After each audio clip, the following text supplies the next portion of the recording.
اللہ الرحمن الرحیم المکتوب فی المصاحف۔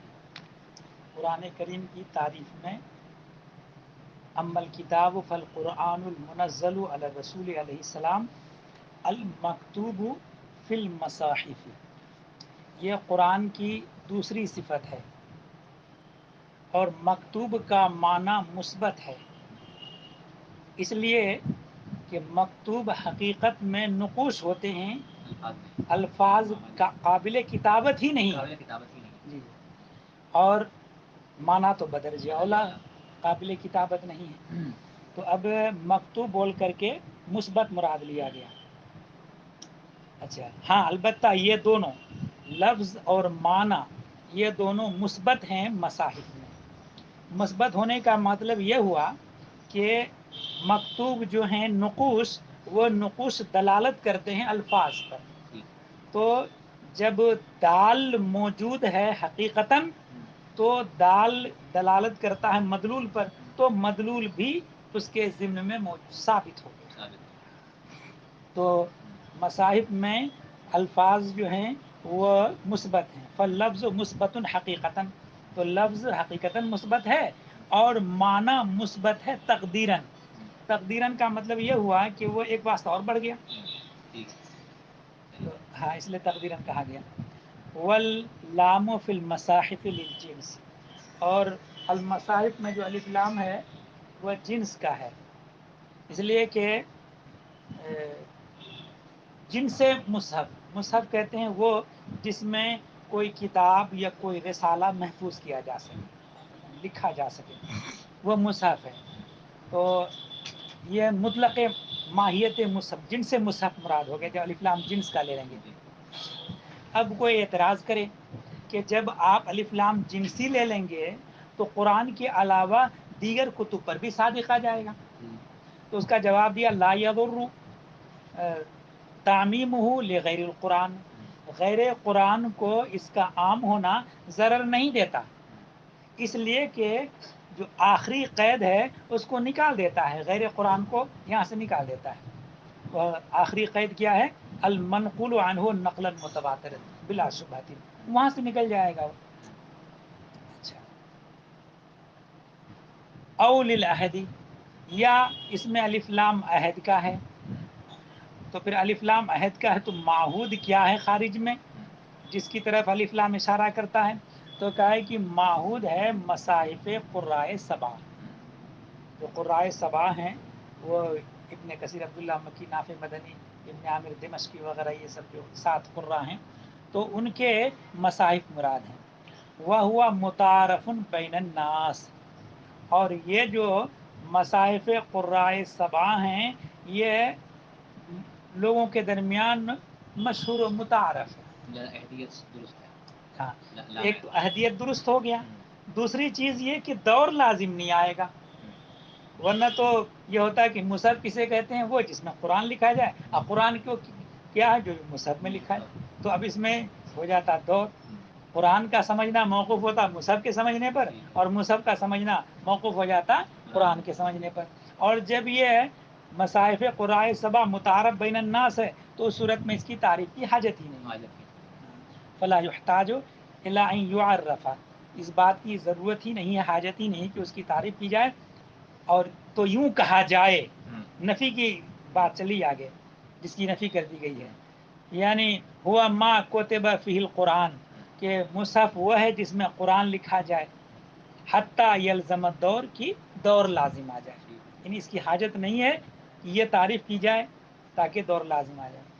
وہ اس قید یحترز بہذا القید اما نسخت تلاوتہ، اس قید کے ذریعے احتراز کیا گیا ہے ان سے جن کی تلاوت منسوخ ہے، حکم منسوخ نہیں ہے، حکم باقی ہے، جیسے کہ اللہ تعالیٰ کا قول ہے الشیخ والشیخۃ اذا زنیا فرجموہما نکالا من اللہ واللہ عزیز حکیم، کہ شیخ اور شیخہ، شیخ اور شیخہ سے مراد محسن اور محسنہ ہے، اچھا، کہ محسن اور محسنہ جب زنا کر لیں تو ان کے اوپر رجم کرو، اللہ کی جانب سے یہ عبرت ہے اور اللہ تبارک و تعالی غالب حکمت والا ہے۔ تو محسن کے بارے میں بتایا گیا کہ محسن جو نکاح صحیح عاقل ہو، بالغ ہو اور کسی غیر باندی سے نکاح صحیح کر لے، اس کے بعد قربت واقع ہو جائے تو یہ محسن ہوا۔ عورت بھی ویسے ہی محسنہ ہوا کہ عاقلہ بالغہ ہو اور اس کے بعد وہ کسی غیر غلام سے نکاح کر لے اور قربت واقع ہو جائے تو وہ محسنہ ہے۔ تو محسنہ اگر زنا کر لیں تو ان کے اوپر رجم کیا جائے گا۔ اور اعتراض ہے حضرت ابی ابن کعب کی روایتی قراءت سے، وہ نحوی ہی اور ان جیسے اور حضرات جو ہیں ان کی قراءت سے، جیسے حضرت عبداللہ ابن مسعود رضی اللہ تعالیٰ عنہ کی قراءت سے، مما لم یکتب فی المصاحف السبع، جو مصاحب صفا میں لکھے نہیں گئے۔ تو المصاحف میں الف لام جس کا ماننے پر انہی کو عام ہو رہا ہے۔ ہاں، ان کو، ان کے علاوہ دیگر کتب، المنزل علی رسول سے نکل گئے۔ ہاں ہاں، اور تو اب انہی کو عام ہو رہا ہے۔ جی نہیں، تو اب یہ ہے کہ وہ تو اس قید سے نکلا، لیکن مطلق مصاحف میں تو سب داخل رہیں گے۔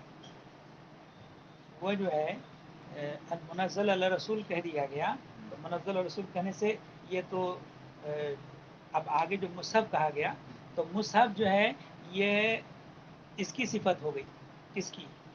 قرآن کی، ہے نا۔ تو اب مطلق مصحف اس میں تو سب شامل ہے۔ یہ اور بات ہے کہ منزل کہنے سے وہ غیر قرآن نکل جائیں گے جو دوسروں کی قرآت میں ہے، لیکن مطلق مصحف میں سب داخل ہیں۔ موضوع مقام کے حساب سے یہاں پر ہاں، المنقول عنہ نقلا متواترا بلا شبہۃ، جو منقول ہے ان سے یعنی نبی کریم صلی اللہ تعالی علیہ وسلم سے نقل متواتر کے ساتھ جس میں کوئی شبہ نہ ہو، یہ قرآن کی تیسری صفت ہے، یعنی رسول اللہ صلی اللہ تعالی علیہ وسلم سے منقول ہو نقل متواتر کے ساتھ جس میں کوئی، اس کی نقل میں کوئی شبہ نہ ہو۔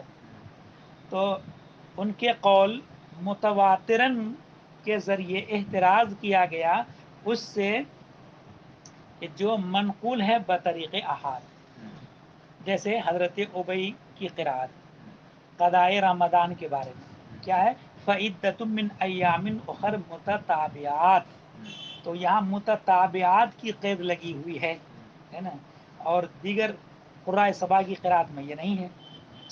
وہ اما نقلا بے طریق شہرت، اور یہ اعتراض کیا گیا ہے اس سے جو بطریق شہرت منقول ہے، جیسے حضرت ابن مسعود کی قرآت حد سرقہ میں کیا فقطعوا ایمانہما، ایدیہما کی جگہ ایمانہما،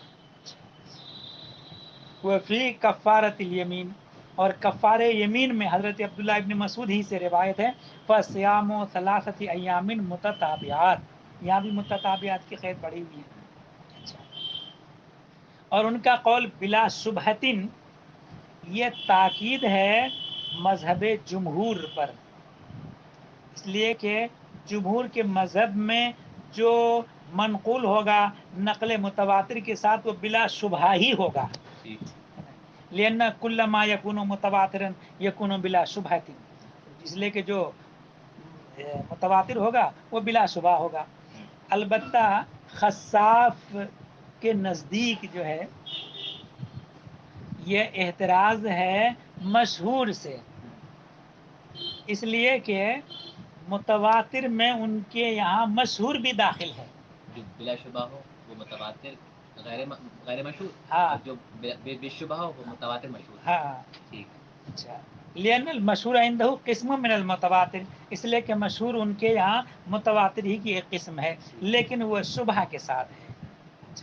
وہذا کلہ علی تقدیر ان یکون اللام فی المصاحف للجنس، یہ پوری تقریر اس صورت میں ہے جبکہ مصاحف میں الف لام جنس کا ہو، واما اذا کان للعہد، لیکن جب عہد کا ہو فتخرج القراءۃ الغیر المتواترۃ کلھا بقولہ فی المصاحف، تو قراءت غیر متواترہ جتنی ہے سب کے سب خارج ہیں ان کے قول فی المصاحف کہنے سے۔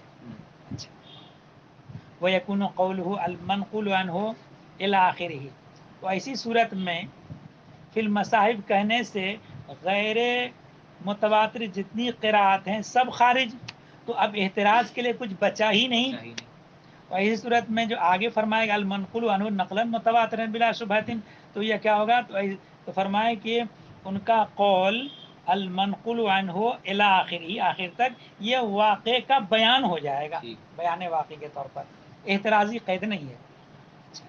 وقیل قولہ بلا شبہۃ، اور یہ بھی کہا گیا کہ بلا شبہۃ یہ احتراز ہے تسمیہ سے، بسم اللہ الرحمن الرحیم سے، اس لیے کہ اس میں نوع شبہ ہے.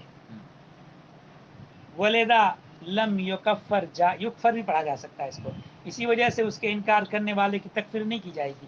امام مالک کے نزدیک وہ قرآن ہی نہیں ہے نا یہ بسم اللہ الرحمن الرحیم. ولم یجوز الاکتفاء بها فی الصلاۃ، اور نماز میں اس پر اکتفا جائز نہیں. نماز میں اکتفا جائز نہ ہونے کا مطلب یہ ہے کہ قدر فرض اس سے ادا ہو جائے، ایسا بھی نہیں ہے امام اعظم کے نزدیک. اور جنوب اور حائض اور نفسا کے لیے اس کی تلاوت حرام بھی نہیں ہے.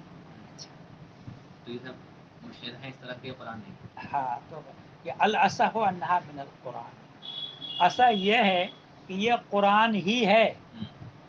پھر اس کے انکار کرنے والے کی تکفیر کیوں نہیں کی جاتی؟ تو کہا کہ لے وجود شبہ، اس میں ایک طرح کا شبہ ہے، کیونکہ یہ اجماع نہیں. امام اعظم کے نزدیک قرآن ہے ان کے نزدیک، مگر چونکہ مجمع علیہ نہیں ہے، امام مالک کے نزدیک قرآن نہیں ہے.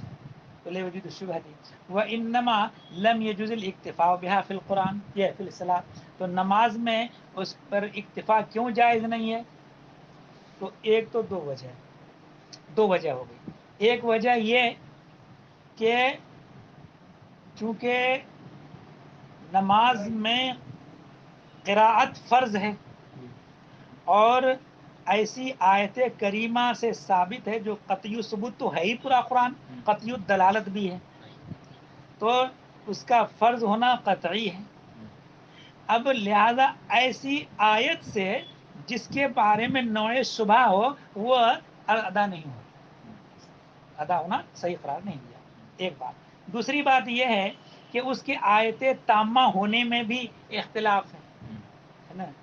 امام شافعی کے یہاں سورہ فاتحہ کا جز ہے، مگر دو قول ان کے یہاں ہیں. ایک قول میں یہ ہے کہ سورہ فاتحہ کا جز ہے، آیت تامہ ہے، اور ایک قول یہ ہے کہ بعد الحمدللہ رب العالمین مل کر کے تب ایک آیت ہے نا. تو ایک تو یہ ہو گیا آیت تامہ نہیں، اور پھر دوسری یہ ہو گیا کہ قرآن کریم ہونے میں نوع شبہ پایا جا رہا ہے اس وجہ سے. اچھا، تو کہا کہ نماز میں اکتفا جائز نہیں. کیوں؟ لے عدم کونہا آیتن تامتن عند البعض، اس لیے کہ بعض کے نزدیک آیت تامہ نہیں ہے.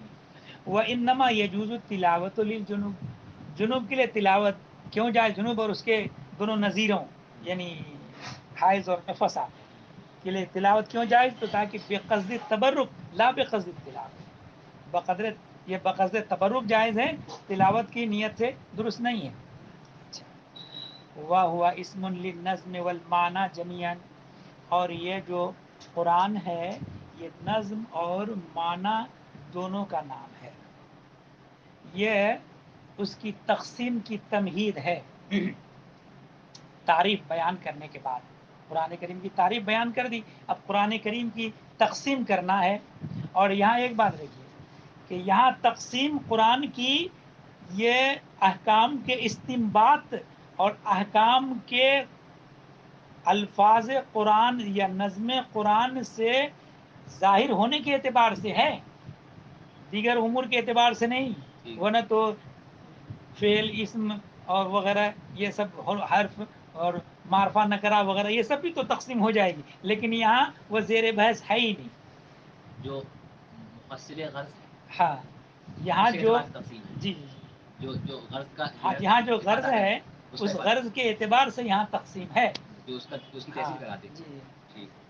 اچھا، تو کہا کہ یہ اسم ہے نظم اور معنی دونوں کا، یہ اس کی تقسیم کی تمہید ہے اس کی تعریف بیان کرنے کے بعد. یعنی قرآن نام ہے نظم اور معنی دونوں کا، یہ نہیں کہ وہ صرف نظم ہی کا نام ہو. کما یم بیو عنہ تعریفہ بالانزالی والکتابتی والنقل، جیسا کہ اس کی تعریف انزال، کتابت اور نقل سے جو کی گئی ہے، یہ تعریف جیسا کہ اس بات کا پتہ دے رہی ہے کہ تعریف سے بظاہر یہ مستفاد ہوتا ہے کہ یہ نام ہے صرف نظم کا، کیونکہ فرمایا گیا المنزل یا المنزل علی الرسول اور المکتوب فی المصاحب المنقول عنہ نقلا متواترا، تو جو حقیقتاً منزل یا منزل ہے تو وہ الفاظ ہیں، یا مکتوب جو ہیں وہ، یا مکتوب مانے مثبت، وہ جو ہیں الفاظ ہیں، اور ایسے ہی منقول وہ بھی الفاظ ہیں۔ تو بظاہر یہ ان الفاظ سے جو تعریف کی گئی ہے وہ تعریف اس بات کا پتہ دے رہی ہے کہ وہ نام ہے صرف نظم کا، مگر یہاں ایسا نہیں، بلکہ نظم اور معنی دونوں کا نام ہے۔ اور ایک بات یہ بھی یاد رکھیے کہ نظم اور معنی دونوں کا نام ہونے سے مراد یہ نہیں ہے کہ نظم یہ رہا معنی یہ رہا، دونوں کو ملا کے مجموعے کو قرآن کہا، مجموعے کو قرآن کہا گیا، ایسا نہیں ہے، بلکہ نظم من حیث ہوا دال علی المعنی، یہ ہے قرآن، نظم ہی نظم قرآن ہے، مگر علی الاطلاق نہیں، نظم یعنی لفظ من حیث ہوا لفظ نہیں، من حیث ہوا دال علی المعنی، یہ ہے قرآن۔ لا انہ اسم للمعنی فقط کما یتوہم، اور نہیں یہ صرف معنی کا نام ہے جیسا کہ متوہم ہوتا ہے، کس سے؟ امام ابو حنیفہ رضی اللہ تعالی عنہ کی جانب سے فارسی زبان میں قراءت کو نماز میں جائز قرار دینے سے، نظم عربی میں قدرت ہونے کے باوجود، نظم عربی میں قدرت ہے اور اس کے باوجود اگر فارسی میں اگر پڑھ لیا تو نماز ہو جائے گی۔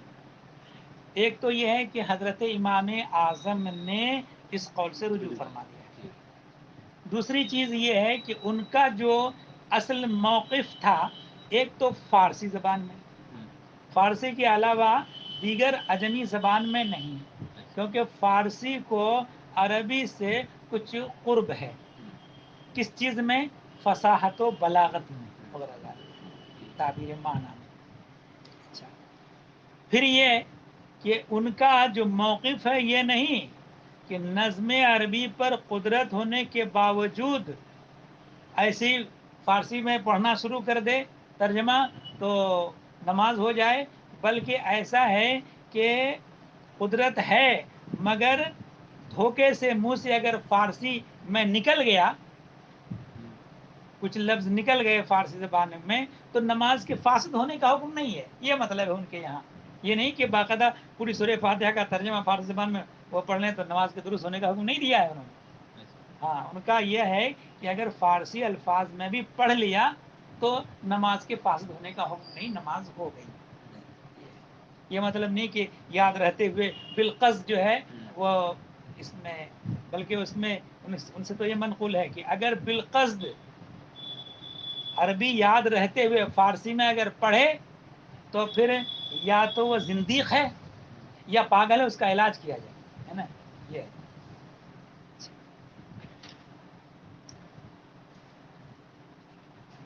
وَذَلِكَ لِأَنَّ الْأَوْصَافَ الْمَذْكُورَةَ جَارِيَةٌ فِي الْمَعْنَى تَقْدِيرًا، وہ اس لیے کہ یہ اوصاف مذکورہ یہ معنی میں تقدیراً جاری ہیں، انزال، کتابت اور ہاں نقل۔ جی،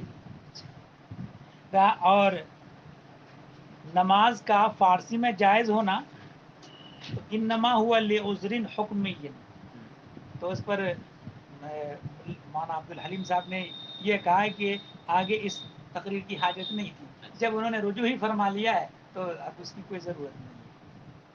انما ہوا لعذر حکمی، یہ عذر حکمی کی وجہ سے ہے، وہ کیا ہے؟ ان حالت الصلاۃ حالت المناجات مع اللہ تعالی، یہ نماز کی جو حالت ہے یہ اللہ تعالی کے ساتھ مناجات و سرگوشی اور گویا کہ مکالمہ اللہ تعالیٰ کی بارگاہ کے ساتھ، اللہ کے ساتھ ہے، تو وہ جو ہے وہ نظم العربی معجز بلیغ، نظم عربی معجز بلیغ ہے.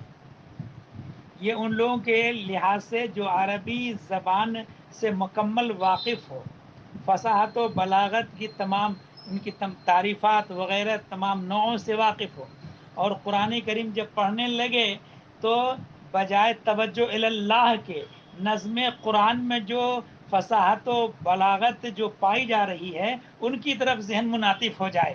تو اس لیے انہوں نے کہا کہ ایسا اگر ہو رہا ہے تو ادھر چھوڑ کر کے فارسی میں پڑھ لو تاکہ توجہ الی اللہ برقرار رہے.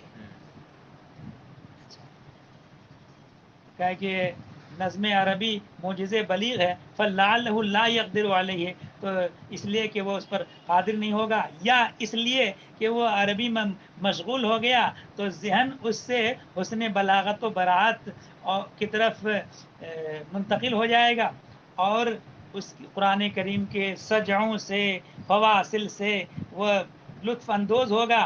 ولم یخلص الحضور مع اللہ تعالی، اللہ تبارک و تعالیٰ کے ساتھ حضور کو خالص نہیں کر پائے گا.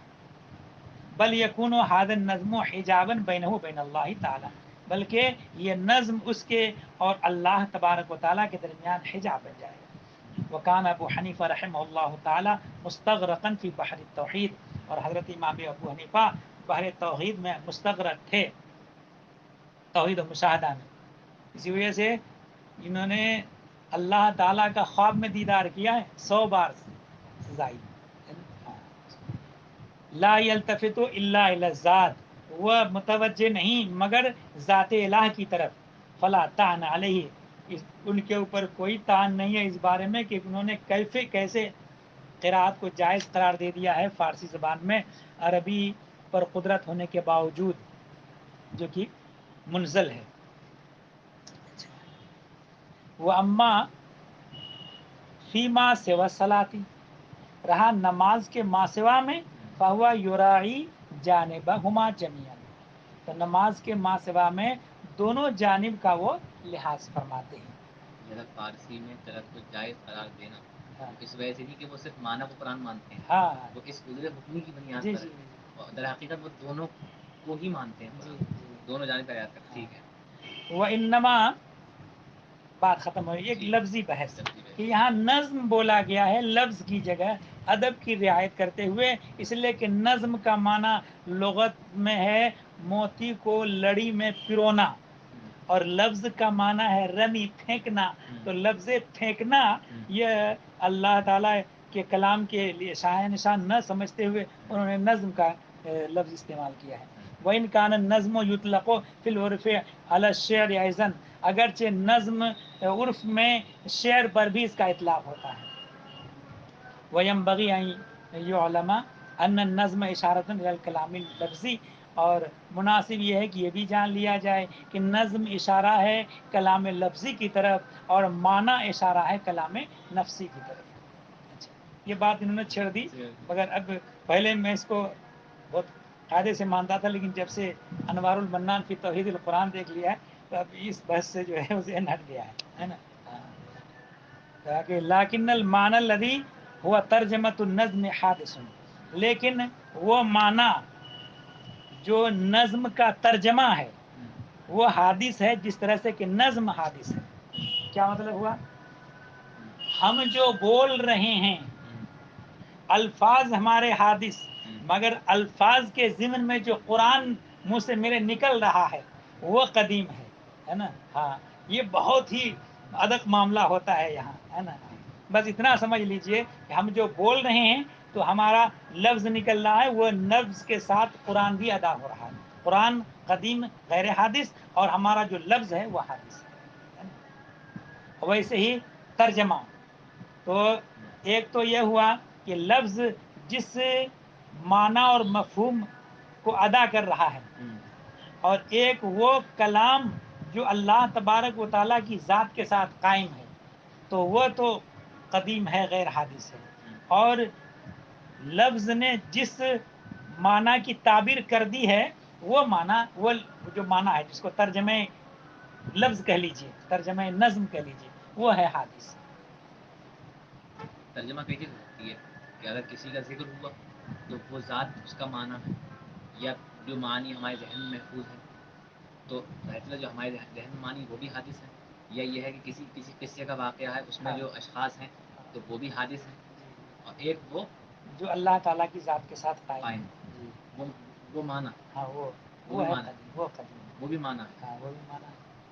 اچھا الذی ہوا ترجمۃ النظم حادث کن نظم، جس طرح سے نظم حادث ہے وہ ترجمہ نظم بھی حادث ہے. لأنہ عبارت عن قصۃ یوسف و اخوت، یہاں تھوڑا تعبیر میں کچھ جھول پیدا ہو گیا ہے نا. ہاں اب آگے دیکھیے کہ لأنہ عبارت عن قصۃ یوسف و اخوتہ، اس لیے کہ یہ عبارت ہے قصہ یوسف اور یوسف اور ان کے بھائیوں کے قصہ سے. وان فرعون و غرق ہی، فرعون اس کے اور غرق کے واقعہ سے عبارت ہے مثلا. وکل ذلک حادث، یہ سب حادث ہے. لیکن اللہ تبارک و یہ فرعون بھی حادث، یوسف علیہ السلام بھی حادث، ان کے بھائی بھی حادث، ان کے غرق کا واقعہ حادث. لیکن ان کے غرق کے تعلق سے جو کلام الہی ہے وہ تو ازل میں بھی ہے جب یہ سب کچھ بھی نہ تھا. یہ ان کی جو ان کے تعلق سے کہ ایسا ہوگا، ایسا کریں گے، ان کا واقعہ ایسا پیش آئے گا، بھائی کا ایسا واقعہ ایسا ہوگا، پھر ان کا ایسا واقعہ پیش آئے گا، یہ سب یہ اللہ تبارک و تعالیٰ کی ذات کے ساتھ قائم ہے. تو وہ والا تو قدیم ہے نا. اور یہاں جس انداز سے تعبیر کی ہے تو یہ سمجھ میں آ رہا ہے کہ جو فرعون کا جو واقعہ ہے یہ والا تو حادث ہے، لیکن اس واقعے کے تعلق سے جو کلام الہی ہے وہ تو قدیم ہے. ایک تو علم الہی ہو گیا ہاں کہ بھائی اللہ تعالیٰ کو یہ بات معلوم تھی ازل میں کہ جو کچھ مطلب قیامت تک جو کچھ ہونے والا ہے، جو کچھ ہو گیا اسے ازل میں معلوم تھا. ایک تو علم ہو گیا. تو کلام کیا چیز ہے؟ علم تو سمجھ میں آ رہا ہے کہ بھائی اللہ تعالیٰ کا اس کا علم ہے، علم الممکنات، یہ سب جتنے ممکنات دیکھیں ہیں. یہ سب اتنی دقیق چیزیں ہیں کہ آدمی اس میں جو ہے نا جتنی تعبیر حضرات سے ہو سکی ہے وہ تعبیر کر. اس لیے وجہ سے بعض ان مسائل میں زیادہ قرید کے لیے منع کیا گیا ہے کہ آدمی جو ہے نا کہیں مطلب دوسری عمر شک میں مبتلا نہ ہو جائے. تو اہل علم نے جتنا بتا دیا اتنا ہمیں سمجھ لینے کا.